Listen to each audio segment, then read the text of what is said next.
وسهلا بكم بودكاست اللعيبه. النهارده هنتكلم كلام مظبوط مع كابتن هاني حتحوت. ازيك يا ادهم؟ الحمد لله. عامل ايه؟ كويس. ازيك يا مراد؟ الحمد لله. مبسوط قوي ان انا معاكم وانا من واحنا جمهوركم كمان. يعني. شكرا يعني. عاملين شغل حلو قوي ودمكم خفيف وبتتكلموا في معلومات واراء حلوه وما بتعملش مشاكل، بس بتخليني قاعد مبسوط وانا قاعد بالليل كده على السرير بقلب في الريلز يعني. ايوه شكرا. ايه الاخبار؟ الحمد لله. كله حلو؟ كله ده تمام. تيشيرت ايه؟ اسبانيا؟ لامين يامال. لامين يامال. وانت ايه؟ ميسي. ميسي. انا عرفت انك ميسي من زمان، متابعك قوي، عارف انك ميسي اول ذا واي. ايه الاخبار؟ الحمد لله. هنعمل ايه بقى النهارده؟ هنتكلم عن السوبر يا. الافريقي.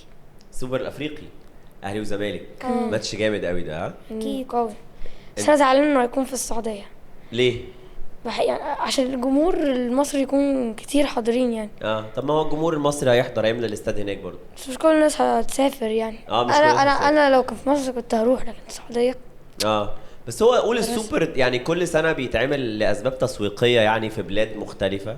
مره كان في المره دي في السعوديه، ويمكن السنوات اللي جايه مره كان في بلاد تانية. الاول زمان كنا متعودين ان هو بيتلعب في الملعب بتاع دوري ابطال افريقيا، البطل بتاع دوري ابطال افريقيا. بس هو دايما الاتحادات القاريه بتبقى عايزه تعمله كوسيله ان هي تسوق وتاخد فلوس.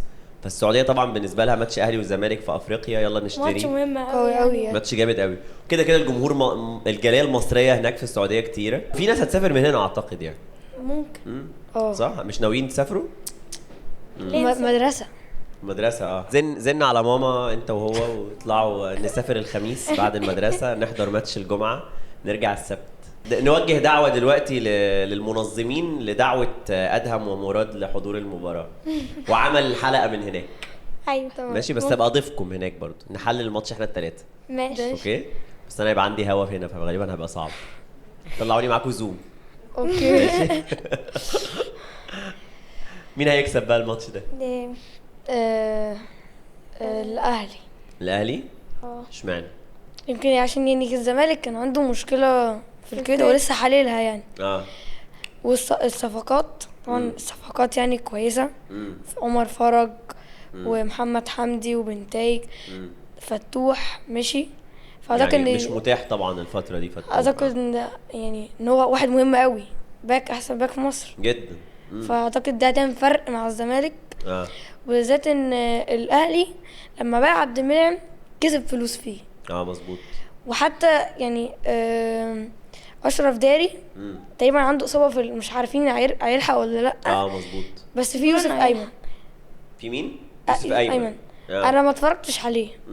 بس بعتقد لما شفته مع القطري اللي كان فيه لا هو قوي زي عبد المنعم، بس عبد المنعم مش هيتكرر.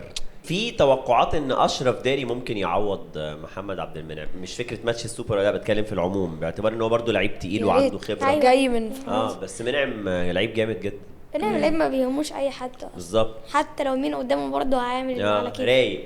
ايوه. رايق وحريف مش خايف كده من اي حاجه. بالظبط. داخل عادي يعني تحبه في اي فريق، تحب ان يكون في فريقك اللي بتشجعه دايما عبد المنعم. حضرتك شايف ان مين عمل صفقات احسن او مين الصفقات هتفيده اكتر في الموسم مش ماتش واحد؟ شايف الزمالك. انت شايف الزمالك صفقاته احسن ليه؟ هو كان الكود مقفول وفتحه وبقى يجيب لعيبه هو محتاجها في المراكز. تمام. فجابها وممكن نستفاد بيها يعني. لسه هنشوف بقى في الموسم والسوبر. صح. بس هو الزمالك عمل صفقات اللي محتاجها، بس كانت ممكن يكون لسه محتاج صفقات اكتر. يعني هو مركز الباك الشمال في الزمالك ده، انا عارف ان انتوا باكين شمال جامدين قوي انتوا الاثنين، لكن الباك الشمال في الزمالك ده تحس ان هو معمول له عمل. كل سنه تقريبا بيحصل له حاجه، اللعيب يتصاب صليبي زي عبد الشافي، لعيب يحصل له مشكله زي بتاعه فتوح بيتحاكم. قبلهم كان عبد الله جمعه موسم يلعب وبعدين يختفي بالموسمين. تلاقي كمان ده من زمان، ده احنا لو رجعنا بتاع 15 سنه ولا حاجه، كان في لعيب اسمه خالد سعد، ده كان اردني بيلعب في الفيصلي وكان بيلعب قدام الزمالك. يعني الزمالك كان بيلعب الفيصلي، عمل حته ماتشين قدام الزمالك، كان بيشوط وبيرفع وبيرقص وبيلتحم كل حاجه. الزمالك قال لك بس لقينا حل لمشكله الباك ليفت، راحوا جايبينه. قعد موسم واحد ولا 6 شهور ما عملش مثلا اسيست في حياته في الزمالك. هو المكان ده في الزمالك اصلا تحس ان هو مبسوط فيه يعني. فالزمالك اضطر يجيب 2. فمهم لانه ما عندوش اصلا ولا اساسي ولا بديل، بيلعب عمر جابر باك شمال. خلاص لازم بقى يغيروا الخطه، يلعبوا 3 دفاع بقى. ايه يلعبوا 3 دفاع ليه بقى؟ بدل الباك الشمال اللي بايظ عندهم. يحاولوا يجيبوا وينج، يلعبوه وينج باك في الخمسه. فالزمالك عمل صفقات كويسه بس كان محتاج لسه صفقات اكتر. الاهلي كقايمه لو هنعمل مقارنه بين الخطوط فقايمه الاهلي طبعا اقوى. نص الملعب تقيل جدا. خرج اليو ديانج وعمرو السولية لسه يعني ما بقاش بيلعب بنفس الكثافه. لكن عمر الساعي اضافه للمستقبل كويسه جدا. قفشه بديل استراتيجي مرعب في الماتشات الكبيره. امام عاشور طبعا تقيل. بس حضرتك شايف الاهلي والزمالك ايه الصفقه اللي كانت ناقصه مثلا للزمالك والاهلي؟ الزمالك كان ناقص له مساك، واعتقد ممكن يكون شغال على مساك الفتره اللي جايه حتى لو مش هيلحق ماتش السوبر يعني. واعتقد كان محتاج مهاجم. هو جاب مهاجم السنغالي اللي هو نيداي الصغير، لكن انا ما اعرفوش يعني. لعيب صغير عنده 19 سنه، طويل، طوله كويس قوي 100 حاجه و90 سم كويس ولعيب برضو يعني بوتنشال، لكن مش هو اللي هيشيل لك الفريق من دلوقتي. فالزمالك اعتقد كان محتاج مهاجم. بس طبعا هو عنده سيف الجزيري. مشكله سيف الجزيري في الاستمراريه. هل هو ممكن موسم او 3-4 ماتشات صعب الموسم في نص فات، ومش دايما بيعمل ماتشات مستمره كويسه. هو لعيب كواليتي حلو قوي. الاهلي الناحيه الثانيه كان اعتقد ممكن محتاج مهاجم وممكن جناح، يعني جناح ونفس الوقت مهاجم مثلا. انا شايفه احسن حاجه. بيرسي تاو برضه مشكلته كل ما يعرف انه هيمشي ومشغال. صح. ايه بديل لأسامة ابو علي. ان هيلعب مش هيلعب 8 بطولات لوحده يعني. صح. في الجناح عندك يعني مثلا حسين الشحات ورضا سليم. فين بقى الباقي؟ بيرسي تاو يعني عبد القادر مشي. ايوه بس طاهر محمد طاهر مش هاوي يعني. طاهر محمد طاهر مش ثابت على مستوى واحد. مش ثابت خالص. يعني طاهر راجل وممكن يكون مؤدي لكن مش مبدع في الملعب. ودي نقطه اللي ممكن انا بتحس ان هو لغايه دلوقتي لسه مخضوض. بقاله سنين في الاهلي 5 سنين تقريبا بس كتير. محتاج ان هو يبقى فاكك زي ما كان في المقاولين. لكن في الاخر هو لعيب راجل. وبعدين بادواره الدفاعيه كويسه قوي. ده بالنسبه لاي مدرب عنصر كويس، لكن مش هو 100% اللي يزودك هجوميا. على مستوى القرار وعلى مستوى التصويبات طاهر كان بيشوط حلو قوي ايام المقاولين لو تفتكروا. لكن بيرسي اهو في الماتش بتاع جورماهي عمل ماتش كبير قوي. بيرسي لو مزاجه رايق بيعمل ماتشات كبيره، بس هو مش دايما مزاجه رايق لما بيجي يجدد بس زي ما انت قلت. فالاهلي كان محتاج مهاجم واعتقد لسه محتاج، عشان زي ما انت قلت وسام صعب يقعد 8 بطولات يلعب. كهربا بديل كويس بس هل هو جاهز لفكره ان انا اكون بديل كويس ولا ابقى بديل محبط قاعد متضايق وزعلان واتخانق مع كولر لازم بقى لعيبه الاهلي تبطل تزعل من كولر لانه خلاص واضح انه عارف هو عايز ايه وناجح بيه. فلازم هم يقتنعوا انه الروتيشن ده لمصلحه الفرقه وهو باصص على الفرقه مش باصص على اللعيب ولا الاثنين يعني. ايه راي حضرتك بقى في صفقات الاهلي؟ صفقات الاهلي كويسه زي ما انت قلت انت ومراد. مراد وادهم.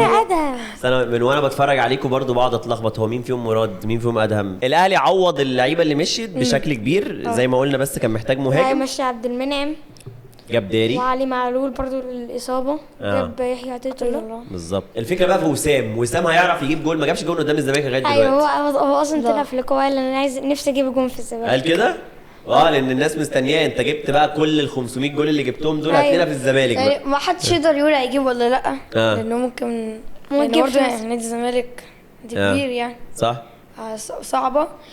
لو انا في الكاس اللي فات في السعوديه الاثنين كانوا نايمين طول الماتش بالظبط. يعني احنا في الدقيقه 86 جول امام عاشور فوق بقى فوق الجمهور واللعيبه كله فاق. لكن قبليها لا يعني ولا عجبني ده ولا ده.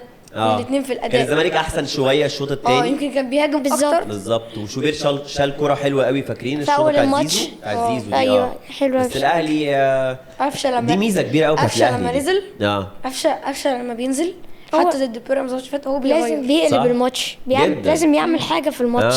هو مركز. ده الفرق بين اللعيبه اللي مركز واللي مش مركز. تنزله اول الماتش تنزله اخر الماتش 5 دقايق او 90 دقيقه انا نازل اعمل شغلي. اللي يكون نازل يكون في مود الماتش. لان مثلا انت نازل في الدقيقه 86 مثلا فخلاص فاضل 4 دقايق انت لازم اللي خلاص بقى 4 دقايق مش هعرف اعمل فيهم حاجه خلاص بقى وانت في المود صح.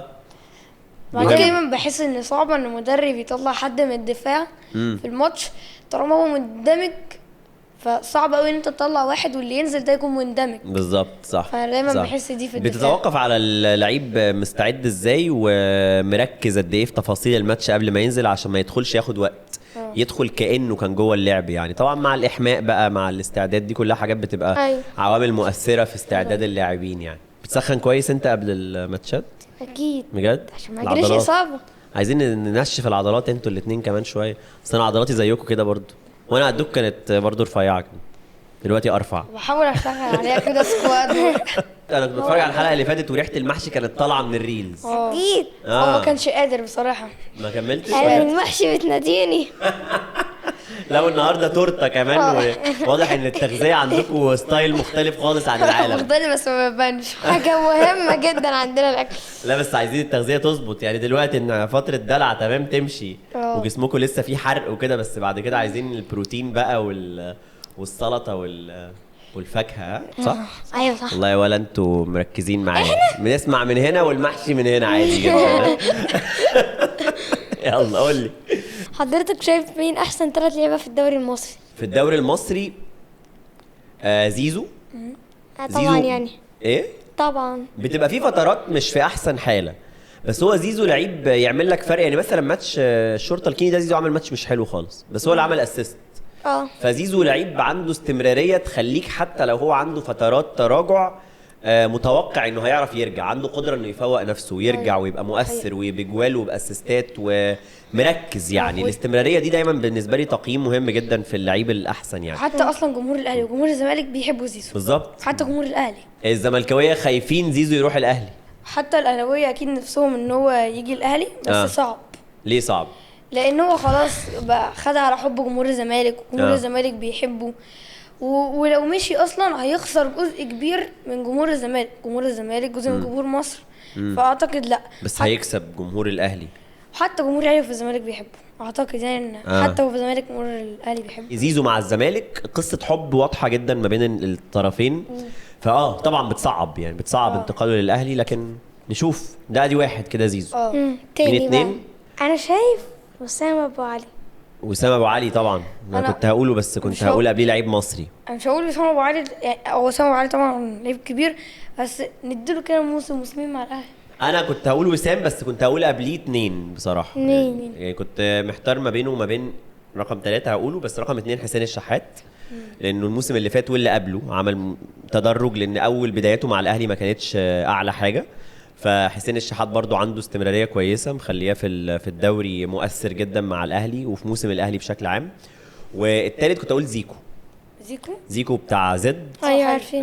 مع حرس الحدود فرقه مش تقيله كان لمع واسمه تقال كتير وكان بيهدد قدام الفرق الكبيره. مع زد كمان مع منظومه اعلى شويه ومنظمه ومتماسكه عمل شكل كويس وبيلعب اساسي او بديل بيبقى كويس. ده رقم 2. رقم 3 زي ما قلت لك وسام ابو علي. ممكن يتحط طبعا من الافضل وان كان هو نص موسم فبالتالي انت محتاج الاستمراريه لكن هو لعيب تقيل وكمان فكره الطريقه اللي هو اضافها للاهلي في مركز كان عليه فعلا مشاكل كان صداع عند جمهور الاهلي فده يخليه يخلي الموسم اللي عمله او النص موسم اللي عمله محليا وافريقيا كبير يعني. حضرتك بقى ايه رايك في اللعيبه المحترفين مصريين بس محترفين زي عبد المنعم وتريزيجيه مرموش والكينج محمد صلاح مو صلاح مرموش سجل جونين بدايه حلوه قوي. وتريزيجيه مع القطري مش مين الفرقه الريان جاب هدف واسيستين في الماتش بتاع الشحانيه في الدوري القطري. عبد المنعم لما اول ماتش لما نزل لما كانوا مطرودين منهم واحد وبرضه حافظ على النتيجه. تاني ماتش خسروا في كلام ان هو تسبب في يعني كان سبب ان هو ما كانش مركز في الجون. ثاني عبد المنعم هيعرف يفوق نفسه. هو كويس بس هو لسه ما اندمجش قوي لسه داخل مع الفريق يعني. طبعا النقله مش سهله خالص انك تلعب. انت حتى مش في فريق في مصر لا انت احترفت. لا وبعدين انت لما تبقى بتلعب في اعلى فريق في مصر وبينافس على انه ياخد البطولات كلها وجماهير معاك في كل الماتشات مختلفه خالص عن لما تلعب في بلد تانية بلغات تانية حواليك مفيش حد بيتكلم لغتك دي غير 1 ولا 2. ما بقالكش اسبوعين 3 بالكتير منهم فتره اعداد قصيره قوي اللي هي بتاعه التوقف الدولي. بخطه لعب مختلفه، طريقه لعب، بدل ما تلعب 4 بتلعب 5 في الدفاع، بدل ما تلعب شمال بتلعب يمين. دي كلها تغيرات طبيعي ان هي تعمل في اول ماتش او 2 قصه. لكن عبد المنعم الامل في انه دي دماغ منعم بقى، منعم ازاي يعرف يتقبل فكره التغير ده في وقت قصير ويتعلم، لانه اكيد التجربه دي هتعلم منعم، وانا متفائل ان هو يكمل وينجح ان شاء الله في اوروبا. ان شاء الله ان شاء الله. فمنعم يعني البدايه لسه اكيد ما نعرفش نقيمها، لكن انا متفائل. تريزيجيه استغربت شويه انا انتقاله لقطر، بس هو في الاخر انت لو برضو قيمت المسيره هتلاقي ان هي حصل فيها التراجع بسبب الاصابه من ساعه استون فيلا، وبعديها في تركيا كان مع فرقه كويسه قوي وكان هو مؤثر قوي مع الفرقه، بس طبعا النقله فيها فلوس كويسه قوي سواء لتريزيجيه او لفرقته ترابزون، وهي جايه من الريان 4 مليون اعاره، ده رقم كبير جدا يعني.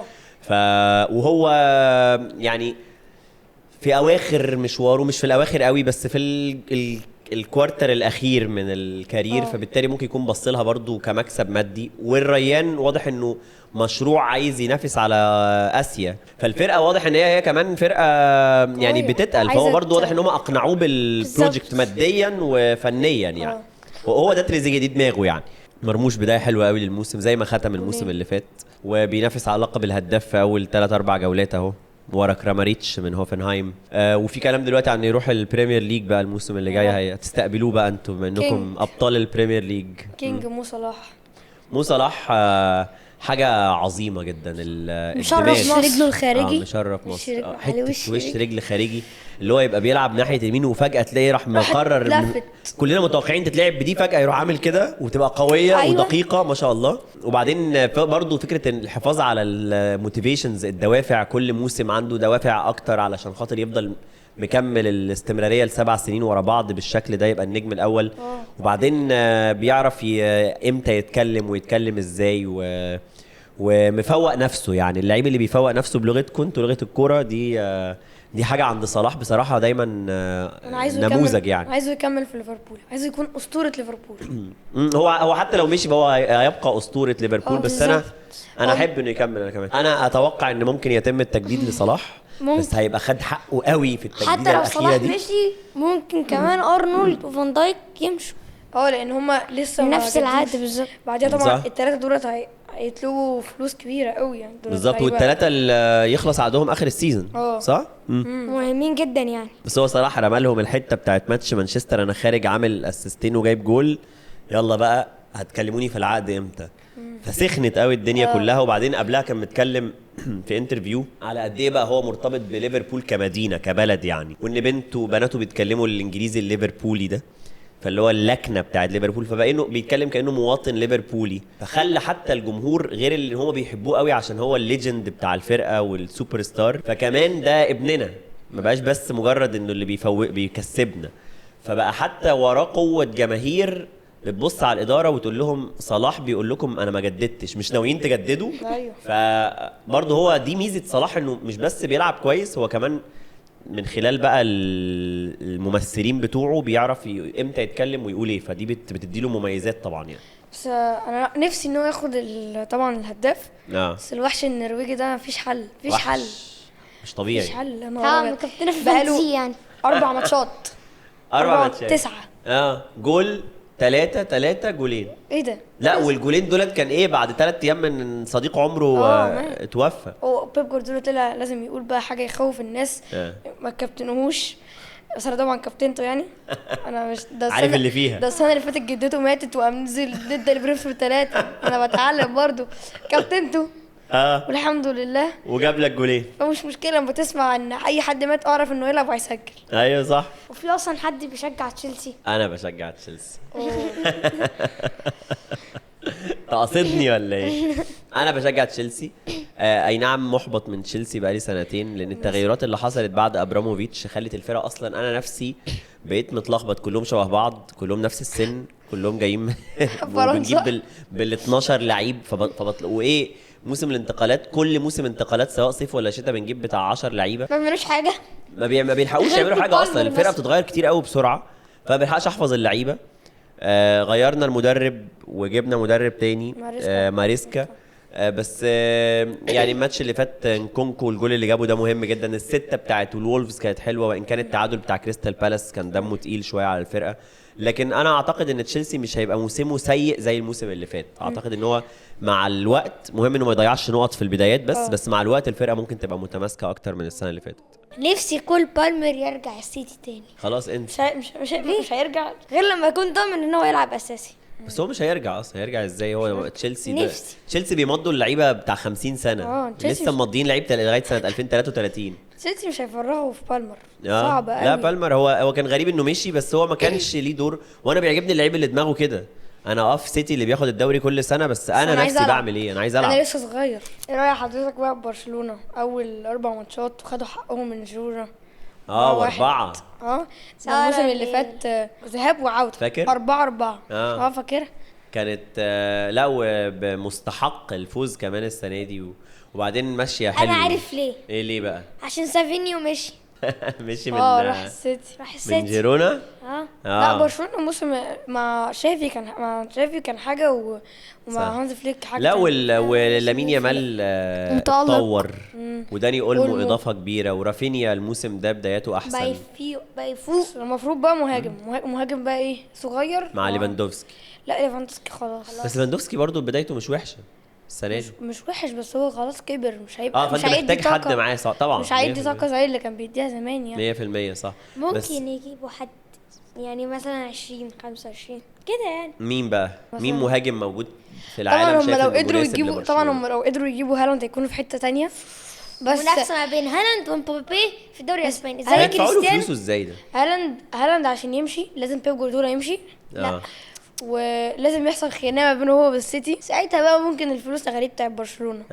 ممكن تجيب من الفلوس. طول ما هو بياخدوا دوري وبياخدوا تشامبيونز ليج ومش عارف ايه مش هيمشي غير لما يزهق. اللي هو زهق عايز يجدد الدوافع. ايه او حد يدخل له من ثغره كده. انافس بقى مع حد قوي بقى. حد يجي يقول له مثلا انت مش هتاخد البالون دور الا لو رحت برشلونه فيسخن تنور في عينيه كده. اصلا انا متوقع ان الفتره اللي جايه مبابي هو اللي هيكتسح اي نعم البدايه بتاعته مع الريال لسه مش واو يعني.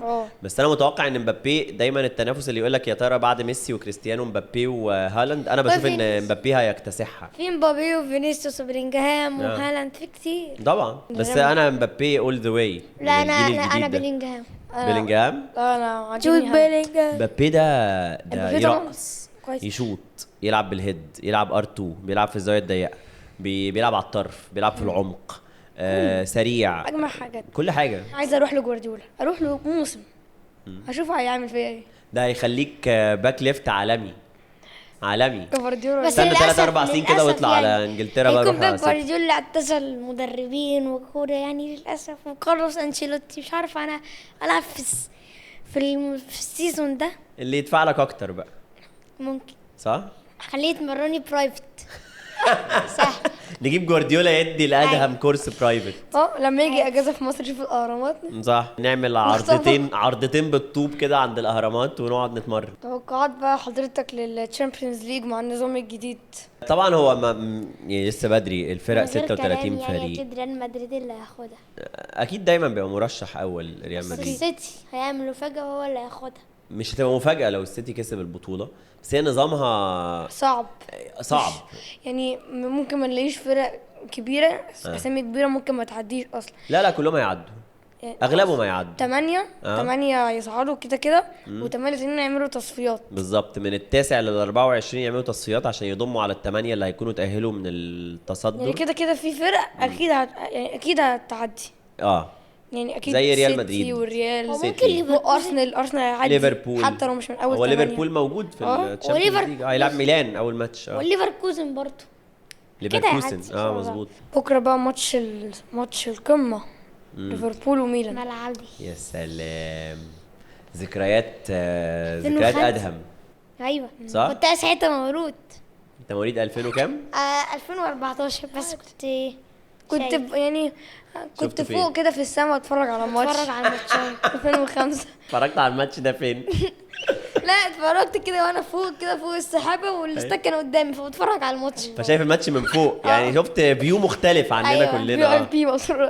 اسرع جون جه في تاريخ الشامبيونز ليج يجي من مدافع مالديني في 2005 برضه بالظبط. ولما رجع بالظبط، ولما رجع كمان تشابي الونسو لما ضيع البينالتي وبعديها تردد بجول، بدأ بقى الكامباك يحصل. يعني زي ماتش يخلص في الشوط الاول 3-0 يتقلب 3-3. تتوقع ده صعب ازاي ده؟ لا بتحصل. هي خلي بالك توقيتات الاجوال، وكمان الفرص اللي ضيعها ميلان بعد الثالث. سفيشنكو ضيع كرة في الاكسترا تايم فاكر؟ بس دايما هيبقى ماتش تقيل يعني، دايما ميلان.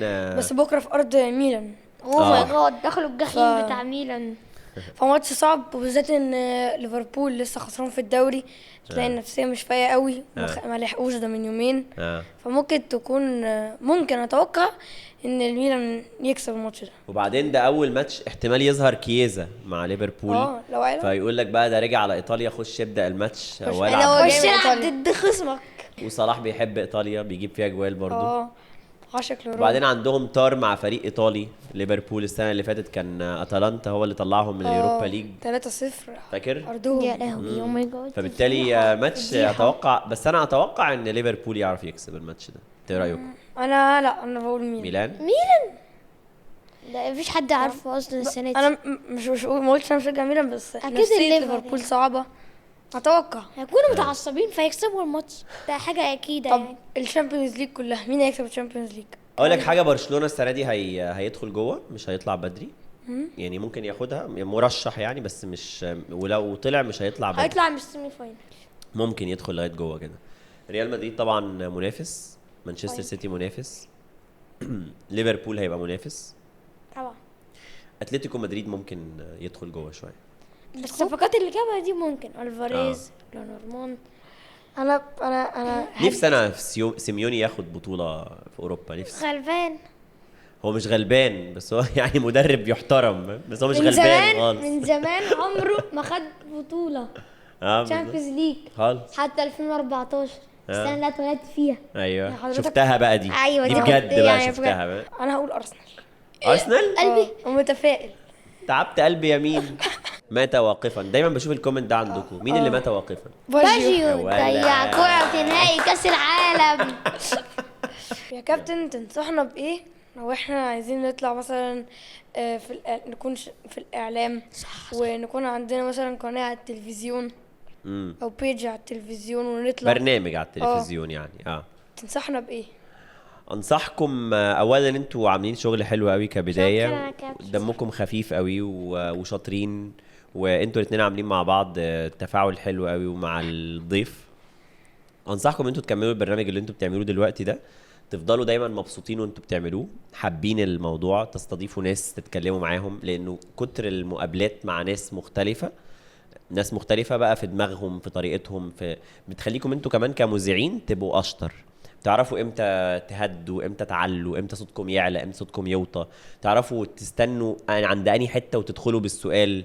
ده هيعلمكم، ومن غير ما تبقوا واخدين بالكم هتلاقوا نفسكم بتتعلموا. يعني ممكن دلوقتي مثلا انت بتسالني سؤال لسه ما خلصتش الاجابه، يروح ادهم سائلني، انا بدي مثال، فتدريجيا ادهم هيفهم امتى يستنى الحته اللي يكون الضيف قال الاجابه كامله وهو دخل.